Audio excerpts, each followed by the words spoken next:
ಕೆಲವೇ ಹೊತ್ತಲ್ಲಿ ನಂದಿ ಧ್ವಜದ ಪೂಜೆ ನೆರವೇರುತ್ತೆ.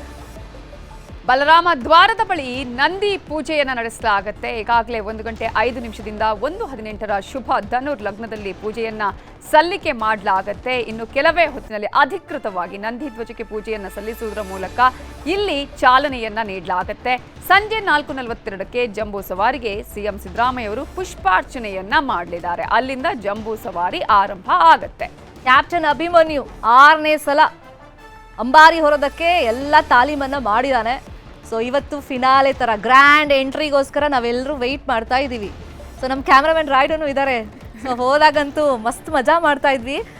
ಅದನ್ನ ನೋಡಿದಾಗ ನನ್ನ ಕಣ್ಣಲ್ಲಂತೂ ಆನಂದ ಬಾಷ್ಪ ಅಂತಾರಲ್ಲ, ಅದನ್ನ ನೋಡಲಿಲ್ಲ ಅಂದರೆ ನಾನು ನಮ್ಮ ನಾಡಿನಲ್ಲಿ ಹುಟ್ಟಿರೋ ಪ್ರತಿಯೊಬ್ಬರಿಗೂ ಹೇಳ್ತೀನಿ, ನೀವು ಹುಟ್ಟಿರೋದೇ ವೇಸ್ಟ್ ಅಂದ್ಬಿಡ್ತೀನಿ. ಅಲ್ಲಿ ಹೋಗಿ ನೀವು ಒಂದ್ಸತಿ ದಸರಾ ನೋಡಬೇಕು. ಅದರಲ್ಲೂ ಅಂಬಾರಿ ಕಣ್ಣು ತುಂಬಿಕೊಂಡಿಲ್ಲ ಅಂದರೆ ನಾವು ಈ ನೆಲದಲ್ಲಿ ಹುಟ್ಟಿದ್ದು ವ್ಯರ್ಥವಾಗ್ಬಿಡ್ತದೆ. ಸೊ ನಂದಿ ಪೂಜೆಗೆ ಕ್ಷಣಗಣನೆ ಶುರುವಾಗಿದೆ. 1:18 ಶುಭ ಧನುರ್ ಲಗ್ನದಲ್ಲಿ ಈ ಬಾರಿ ನಂದಿ ಧ್ವಜಕ್ಕೆ ಪೂಜೆಯನ್ನು ನೆರವೇರಿಸಲಾಗುತ್ತೆ. ಮತ್ತೆ ಅದೊಂದು ಫ್ಯಾಮಿಲಿ ಹಿಸ್ಟ್ರಿ ಇದೆ. ಸರ್ ಧರ್ಮೇಂದ್ರ ಸರ್, ಈ ಸಮಯ ಸೂಕ್ತ ಅನ್ಸುತ್ತೆ ಅದನ್ನು ಎಕ್ಸ್ಪ್ಲೈನ್ ಮಾಡೋಕ್ಕೆ, ಹೇಳಿ ಸರ್. ನೋಡಿ, ಅರಮನೆಯಲ್ಲಿ ಎಲ್ಲವೂ ವಂಶಪಾರಂಪರ್ಯವಾಗಿ ಬಂದಿರೋವಂಥದ್ದು. ಅದು ಮಹಾರಾಜರಿರ್ಬೋದು, ಅವರ ಅಡುಗೆಯವರು ಇರ್ಬೋದು, ಅವರ ಪೂಜೆಗೆ ಅಣಿ ಮಾಡ್ಕೊಳ್ಳೋರು ಇರ್ಬೋದು, ಸಿಂಹಾಸನ ಜೋಡಿಸೋರು ಇರ್ಬೋದು, ಅಂಬಾರಿ ಕಟ್ಟೋರು ಇರ್ಬೋದು, ನಂದಿ ಧ್ವಜ ಪೂಜೆ ಮಾಡೋರು ಇರ್ಬೋದು, ನಂದಿ ಕಂಬ ತೊಗೊಂಬರೋರು ಇರ್ಬೋದು, ಎಲ್ಲರೂ ಅದೇ ತಲೆಮಾರಿನಿಂದನೇ ಬಂದಿರೋವಂಥದ್ದು. ಅವರೆಲ್ಲರೂ ಅದಕ್ಕೋಸ್ಕರನೇ ಆ ಜೀವನವನ್ನು ಮುಡಿಪಾಗಿ ಇಟ್ಬಿಟ್ಟಿದ್ದಾರೆ. ಇಲ್ಲದೇ ಇದ್ದರೆ ಅದು ಇವತ್ತು ಕಲ್ತ್ಬಿಟ್ಟು ನಾಳೆ ಇಲ್ಲಿ ತೊಗೊಂಬರ್ತೀನಿ ಅನ್ನೋದಕ್ಕೆ ಸಾಧ್ಯವೇ ಇಲ್ಲ. ಹಾಗಾಗಿ ಇನ್ಫ್ಯಾಕ್ಟ್ ನಮ್ಮ ಈ ನಂದಿ ಧ್ವಜ ಪೂಜೆ ಮಾಡ್ತಾರಲ್ಲ, ಆವಾಗ ಆ ನಂದಿ ಕಮ್ಮನ ಸ್ವಲ್ಪ ಹೊತ್ತು ಕುಣಿಸ್ಬೇಕು, ಅವಾಗ ಚೆನ್ನಾಗಿರುತ್ತೆ. ಅಂದರೆ ಈಗ ಪೂಜೆ ಮಾಡೋರ್ಗೆ ಈಗ ಕುಣಿಸ್ತಾರೆ ಈಗಲೂ. ಅಂದರೆ ಈಗೇನಂತಂದರೆ ಅವ್ರು ನಂದಿ ಕಂಬ ಇಟ್ಕೊಂಡಿರೋರೇ ಕುಣಿಸ್ತಾರೆ.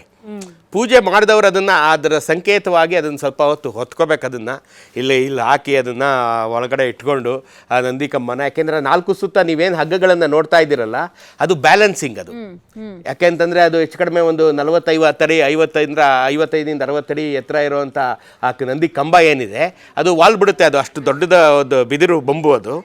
ಸೊ ವಾಲ್ ಬಿಡೋದ್ರಿಂದ ಅದನ್ನ ಆ ಕಡೆ ಈ ಕಡೆ ವಾಲ್ದೇ ಇರಲಿ ಅಂತ ಅದು ಆ ಕಡೆ ವಾಲ್ದಾಗ ಈ ಕಡೆಯವ್ರು ಹೇಳ್ತಾರೆ. ಪೂಜೆಗೆ ಲಾಸ್ಟ್ ಮಿನಿಟ್ ಇದೆ, ಇವಾಗ ಆಗ್ಬಿಡುತ್ತೆ ಪೂಜೆ. ಸೊ ಅದ್ರ ಇತಿಹಾಸ ಪುರಾಣ ನಿಮ್ಮಿಂದ ಕೇಳ್ತೀನಿ. ಅದಕ್ಕೆ ಮುಂಚೆ ಪೂಜೆಗೆ ಒಂದಿಷ್ಟು ತಯಾರಿಗಳು ಏನಾಗಿತ್ತು ಅಂತ ಹೇಳಿ ನಮ್ಮ ಪ್ರತಿನಿಧಿ ಎಕ್ಸ್ಪ್ಲೈನ್ ಮಾಡಿದ್ರು, ತೋರಿಸಿದ್ವಿ. ಎನಿವೇಸ್ ಹೇಳಿ ಸರ್, ಈಗ ನಂದಿ ಧ್ವಜ ಸೊ ಎಲ್ಲಿಂದ ಇದು ಬರುತ್ತೆ, ತಗೊಂಡ್ಬರ್ತಾರೆ? ಮತ್ತೆ ಈಗ ನಂದಿ ಧ್ವಜಕ್ಕೆ ನಂದಿ ಧ್ವಜ ಸಂಘಗಳೇ ಇವೆ. ಈಗ ನಂದಿ ಧ್ವಜ ಸಂಘಗಳೀಗ ವೀರಭದ್ರ ಕುಣಿತ ಸಂಘಗಳಿವೆ. ಈಗ ಎಲ್ಲದಕ್ಕೂ ಒಂದೊಂದು ಸಂಘಗಳೇ ಇವೆ. ಈಗ ಆ ನಂದಿ ಧ್ವಜ ಸಂಘ, ವೀರಭದ್ರೇಶ್ವರ ನಂದಿ ಧ್ವಜ ಸಂಘ ಅಂತಿದೆ. ಬಹುಶಃ ಈ ಸಾರಿ ಬಂದಿರೋದು ಎಲ್ಲಿ ಯಾವ ಸಂಘ ಅಂತ ನೀವೇ ವಿಚಾರಿಸ್ಕೊಂಡೆ ಅಲ್ಲಿ ಹೇಳ್ಬೇಕು, ಯಾರು ಬಂದಿದ್ದಾರೆ ಈ ಸಾರಿ ಅಂತ. ಅವರೇ ಬರ್ತಾರೆ, ಮಹಾದೇವಪ್ಪ ಅವರೇ ಬರ್ತಾರೆ. ಸೊ ಅವರೇ ಬಂದಾಗ ಇದು ಪ್ರತಿ ವರ್ಷ ಅವರು ನಡೆಸೋವಂಥ ಒಂದು ಆಚರಣೆ. ಮುಂದೆ ಸಾಂಕೇತಿಕವಾಗಿ ನೀವು ನಂದಿಯ ವಿಗ್ರಹವನ್ನು ನೀವು ನೋಡ್ತಾ ಇದ್ದೀರಾ. ಅದಕ್ಕೆ ಪೂಜೆ, ಅವರು ಸಾಂಕೇತಿಕವಾಗಿ ಅದಕ್ಕೆ ನಂದಿಗೆ ಪೂಜೆ ಮಾಡುವಂಥದ್ದು. ಈ ನಂದಿ ಧ್ವಜ ಏನಪ್ಪ ಅಂತಂದರೆ ಮುಂದೆ ಬಂತು ಅಂದರೆ ಹಿಂದ್ಗಡೆ ಮೆರವಣಿಗೆ ಬರ್ತಾ ಇದೆ ಅಂತ.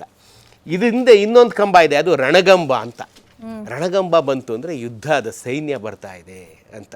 ನಂದಿ ಕಂಬ ಬಂತು ಅಂದರೆ ಒಂದು ಸಂಭ್ರಮ ಬರ್ತಾ ಇದೆ ಅಂತ ಅರ್ಥವಾದರೆ, ರಣಗಂಬ ಅಂದರೆ ಅದು ಯುದ್ಧದ ಸೈನ್ಯ ಬರ್ತಾ ಇದೆ. ಐತಿಹಾಸಿಕ ರಕ್ಕಸಗಿ ತಂಗಡಗಿ ಯುದ್ಧದಲ್ಲಿ ನಮ್ಮ ಅಳಿಯ ರಾಮರಾಯರು ಆ ರಕ್ಕಸಗಿ ತಂಗಡಗಿ ಮಧ್ಯದ ಕೋಲೂರು ಗ್ರಾಮದ ವಿಶಾಲವಾದಂಥ ಬಯಲಿನಲ್ಲಿ, ಯಾಕೆಂದರೆ ವಿಜಯನಗರ ನಮ್ಮ ಕಡೆ 11 ಲಕ್ಷ ಸೈನ್ಯ, ಶಾಹಿ ಸುಲ್ತಾನರ ಕಡೆ 6 ಲಕ್ಷ ಸೈನ್ಯ, 17 ಲಕ್ಷ ಸೈನಿಕರು ಜಮಾವಣೆ ಆದಂಥ ಭೂಮಿ. ಇವತ್ತಿಗೂ ನಾವು ಅದನ್ನು ನೋಡ್ಬೋದು. ಅಲ್ಲಿ ರಣಗಂಬಗಳನ್ನು ತಂದು ನಡೆಸಿದ್ರು ಅವರು. ರಣಗಂಬಗಳಿಗೆ ನಂದಿ ಕಂಬ ಪೂಜೆ ಮಾಡ್ಕೊಂಬರ್ತೀವಿ, ಅದೇ ರೀತಿ ರಣಗಂಬಗಳನ್ನು ಪೂಜೆ ಮಾಡ್ಕೊಂಡು ತಂದು ಅಲ್ಲಿ ನೆಡ್ತಾಯಿದ್ರು. ಸೊ ಅದು ಯುದ್ಧ ಭೂಮಿ. ಈ ನಂದಿ ಕಂಬ ಬರ್ತಾ ಇದೆ ಅಂದರೆ ಅದು ಸಾಂಪ್ರದಾಯಿಕವಾದಂಥ ಪೂಜೆ ಮಾಡ್ಕೊಂಡು ಬರ್ತಾ ಇದೆ, ಇದು ಶುಭ ಅಂತ ಅನ್ನೋವಂಥದ್ದು. ಅದು ರೌದ್ರ. ರಣಗಂಬ ಬಂತು ಅಂದರೆ ರೌದ್ರ, ಅಲ್ಲಿ ಲಕ್ಷಾಂತರ ಸೈನಿಕರ ಹೆಣ ಬೀಳಲಿದೆ, ರಕ್ತದ ಕೋಡಿ ಹರಿಯಲಿದೆ ಅಂತ ಅದರ ಅರ್ಥ. ಇದರರ್ಥ ನಂದಿಕಂಬ ಬರ್ತಾ ಇದೆ ಅಂದರೆ ಒಂದು ಶುಭ ಸುದ್ದಿ ಬರ್ತಾ ಇದೆ. ಅದ್ರ ಜೊತೆಗೆ ಮಂಗಳವಾದ್ಯ, ನಂದಿಕಂಬ ಬೇರೆ ಅಲ್ಲ, ಮಂಗಳವಾದ್ಯ ಬೇರೆ ಅಲ್ಲ, ಎರಡು ಒಂದಕ್ಕೊಂದು ಮಿಳಿತವಾಗಿರೋವಂಥದ್ದು. ಸೊ ಅದ್ರ ಜೊತೆಗೆ ಮಂಗಳವಾದ್ಯನೂ ಬರೋದ್ರಿಂದ ಈಗ CM ಬರ್ತಿದ್ದಂಗೆ ಮಂಗಳವಾದ್ಯ ಶುರುವಾಗ್ತಿದ್ದಂಗೆ ನಂದಿಕಂಬಕ್ಕೆ ಅವ್ರು ಪೂಜೆ ಮಾಡಿದ್ರು ಅಂದರೆ ಈ ಶುಭ ಕಾರ್ಯ ಶುರುವಾಯಿತು ಇವತ್ತು ಅಂತ ನಾವು ತಿಳ್ಕೊಬೋದು. ಈ ಕ್ಷಣಕ್ಕೆ ಶುರುವಾಯಿತು ಅಂತ. ಈಗ ನೀವು ಹೇಳಿದ ಕಾಲ ಬಂದಿದೆ, ಈಗ ಆಲ್ರೆಡಿ 1 ಗಂಟೆ 5 ನಿಮಿಷ ಆಗಿದೆ. ಈಗ ಯಾವುದೇ ಕ್ಷಣದಲ್ಲಿ ಅವರು ಪೂಜೆಯನ್ನು ಶುರು ಮಾಡ್ಬೋದು ಅಂತ ನಾವು ನೋಡ್ತಾ ಇದ್ದೀವಿ. ಆ ಪೂಜೆಯಿಂದ ಶುರು ಮಾಡ್ಬೋದು. ಮಹದೇವಪ್ಪ ಮತ್ತು ತಂಡದವರೆಲ್ಲ ಅದಕ್ಕಾಗಿ ಕಾಯ್ತಾ ಇದ್ದಾರೆ. ನಮ್ಮ ನಾಡಿನ ಮುಖ್ಯಸ್ಥರ ಆಗಮನಕ್ಕಾಗಿ ಕಾಯ್ತಾ ಇದ್ದಾರೆ. ಅವರು ಬಂದ ತಕ್ಷಣ ಪೂಜೆ ಶುರು ಮಾಡ್ತಿದ್ದಾಗೇನೆ ದಸರಾ ಅಧಿಕೃತವಾದ ಚಾಲನೆಯನ್ನು ಕೊಟ್ಟಂತೆ ಈ ದ್ವಾರದಲ್ಲೇ ಉತ್ತರ ದ್ವಾರ ಅಲ್ವೇ ಇದು? ಉತ್ತರ ದ್ವಾರ ಇದು ಶುಭ ಉತ್ತರ ದಿಕ್ಕಿನಿಂದ ಸಾಗಬೇಕಲ್ವೇ? ಹಾಗಾಗಿ ಅಲ್ಲಿ ಒಂದು ಕೋಟೆ ಆಂಜನೇಯ ಮತ್ತು ಕೋಟೆ ಗಣೇಶ ಇದ್ದಾನೆ. ಈ ಕಡೆ ಕೋಟೆ ಆಂಜನೇಯ ಇದ್ದಾನೆ ಮತ್ತು ಕೋಟೆ ಗಣೇಶನಿಗೆ ಪೂಜೆ ಮಾಡಿ ಕೋಟೆ ಆಂಜನೇಯನನ್ನು ತಗೊಂಡು, ಯಾಕೆಂದರೆ ಎಲ್ಲ ಕೋಟೆಗಳಲ್ಲಿ ನೀವು ನೋಡ್ಬೋದು, ನಾನಂತೂ ಒಂದು 106 ಕೋಟೆ ಆಂಜನೇಯಗಳನ್ನು ತೋರಿಸ್ಬಿಟ್ಟಿದ್ದೀನಿ ನಾನು. ಸೊ ಎಲ್ಲ ಕೋಟೆಯಲ್ಲಿ ಒಂದು ಆಂಜನೇಯರ ಹಾಗೆ ಈಗಲೂ ಈ ಉತ್ತರ ದಿಕ್ಕಿನ ದ್ವಾರದಲ್ಲಿ ಎಲ್ಲಿ ರಾಜ ಮಹಾರಾಜರು ಓಡಾಡ್ತಾರೋ ಅಲ್ಲಿ ಪೂರ್ವ ದಿಕ್ಕಿನ ದ್ವಾರ ಮತ್ತು ಉತ್ತರ ದಿಕ್ಕಿನ ದ್ವಾರ.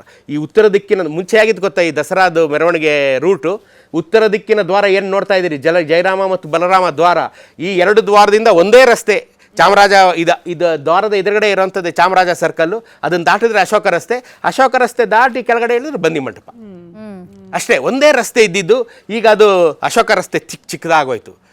ಈ ಜನಕ್ಕೆ, ಈ ಜನಸಾಗರಕ್ಕೆ ಸಾಲೋದಿಲ್ಲ ಅಂತೇಳಿ ಈಗ ಅದನ್ನು ಸಯಾಜಿರಾವ್ ರೋಡ್ ಕಡೆ ತಿರುಗಿಸಿದ್ದಾರೆ.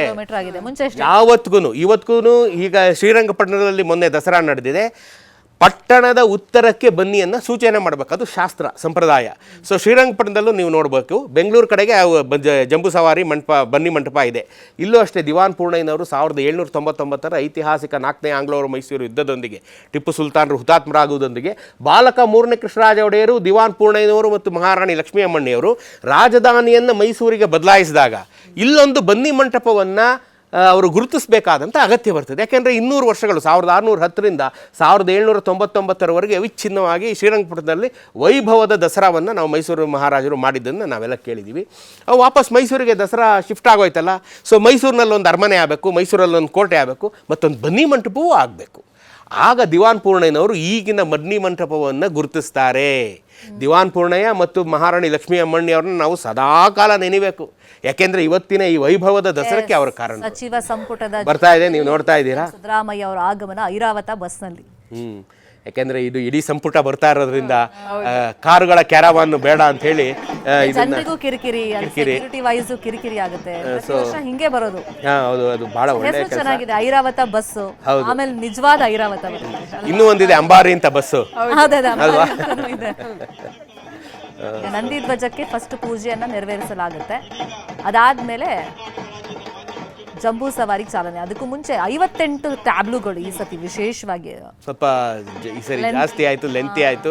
ಸೊ ಹಾಗಾಗಿ ಇದು ಶುರುವಾದರೆ 4:40ಕ್ಕೆ ನೀವೇನು ಮುಹೂರ್ತದ ಟೈಮ್ ಹೇಳಿದ್ರಿ, 4:42ರಿಂದ 42ಕ್ಕೆ ಅಲ್ಲಿಗೆ 58 ಹೋಗೋ ಅಷ್ಟೊದಕ್ಕೆ ಸರಿ ಹೋಗುತ್ತದೆ. ಅದಕ್ಕಿಂತ ಮುಂಚೆ ಕಲಾ ತಂಡಗಳಿದೆ. ಸೊ ಈ ಸಲಿಯ ದಸರಾ ಮೆರವಣಿಗೆ ಒಂದು ಮ್ಯಾರಥಾನ್ ಅಂತ ನಾವು ಹೇಳ್ಬೋದು, ದೊಡ್ಡದು.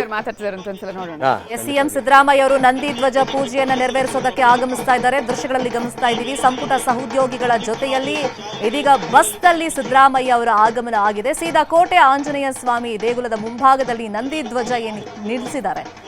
ಅದೇ ಲೊಕೇಶನ್ಗೆ ಈಗ ಸಿದ್ದರಾಮಯ್ಯ ಅವರು ಬಂದಿದ್ದಾರೆ. ನೇರ ದೃಶ್ಯಾವಳಿಗಳನ್ನ ಗಮನಿಸ್ತಾ ಇದ್ದೀವಿ. ತನ್ವೀರ್ ಸೇಠ್ ಅವರನ್ನು ಕೂಡ ದೃಶ್ಯಗಳಲ್ಲಿ ಸಂದರ್ಭದಲ್ಲಿ ತನ್ವೀರ್ ಸೇಠ್ ಅವ್ರ ತಂದೆಯಾದಂಥ ಅಜಿತ್ ಸೇಠ್ ಅವ್ರನ್ನ ನೆನೆಸ್ಕೋಬೇಕು.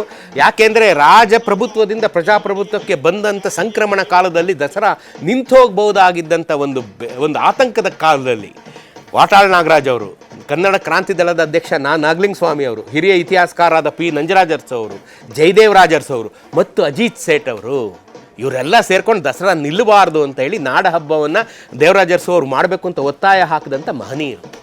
ಇದು ಮಹದೇವಪ್ಪ ಅವ್ರ ಫ್ಯಾಮಿಲಿ ಇಂದ ಅವ್ರಿಗೆ ಸನ್ಮಾನ ಆಗ್ತಿರೋದು. ಇವಾಗ ಹಸಿರು ಶಾಲನ್ನ ಹೊದಿಸಿ ಅವ್ರನ್ನ ಬರಮಾಡ್ಕೊಳ್ತಾ ಇದ್ದಾರೆ. ಯಾಕೆಂತಂದ್ರೆ ಹೌದು ಸಾಂಪ್ರದಾಯಿಕವಾಗಿ ಅವ್ರನ್ನ ಬರಮಾಡ್ಕೊಳ್ಬೇಕು. ಈಗ ಅವ್ರಿಗೆ ಪೂಜೆ ಮಾಡೋದಕ್ಕೆ ಅನುವು ಮಾಡ್ಕೊಡ್ತಾ ಇದ್ದಾರೆ. ಆಹ್ವಾನ ಎಲ್ಲ ನೀಡಬೇಕು ಅಲ್ಲಿ ಬಂದ ಮೇಲೆ, ಈ ತರ ಬನ್ನಿ ನಂದಿ ಧ್ವಜ ಪೂಜೆ ನೆರವೇರಿಸಿ ಅಂತ. ಈಗ ನೋಡಿ